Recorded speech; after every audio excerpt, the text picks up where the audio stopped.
ত্রয়োদশ জাতীয় সংসদ নির্বাচনে প্রার্থীদেরকে আজ প্রতীক বরাদ্দ দেবে নির্বাচন কমিশন। সকাল থেকে নিজ নিজ আসনের রিটার্নিং কর্মকর্তার কার্যালয় থেকে প্রতীক বুঝে নেবেন প্রার্থীরা।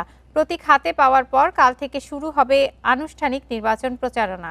এর আগে মঙ্গলবার ছিল প্রার্থিতা প্রত্যাহারের শেষ দিন। ইসির তথ্যানুসারে 298টি আসনে ভোটের লড়াই থেকে সরে দাঁড়িয়েছেন 305 জন। বাকি 2টি আসনে প্রার্থী চূড়ান্ত করার প্রক্রিয়া চলছে। এবার দলীয় ও স্বতন্ত্র মিলে মোট প্রার্থী 1967 জন। এদিকে পাবনা 1 ও 2 আসনে মনোনয়নপত্র বাছাই 19 জানুয়ারি, আপিল 20 থেকে 24 জানুয়ারি এবং আপিল নিষ্পত্তি 25 জানুয়ারি। প্রার্থিতা প্রত্যাহারের শেষ তারিখ 26 জানুয়ারি আর প্রতীক বরাদ্দ 27 জানুয়ারি। তফসিল অনুযায়ী 12 ফেব্রুয়ারি সকাল 7:30 থেকে বিকাল 4:30 পর্যন্ত বিরতিহীনভাবে ভোট গ্রহণ চলবে। নির্বাচনের ভোট গ্রহণের সাথে একই দিনে ভিন্ন ব্যালটে অনুষ্ঠিত হবে গণভোটও।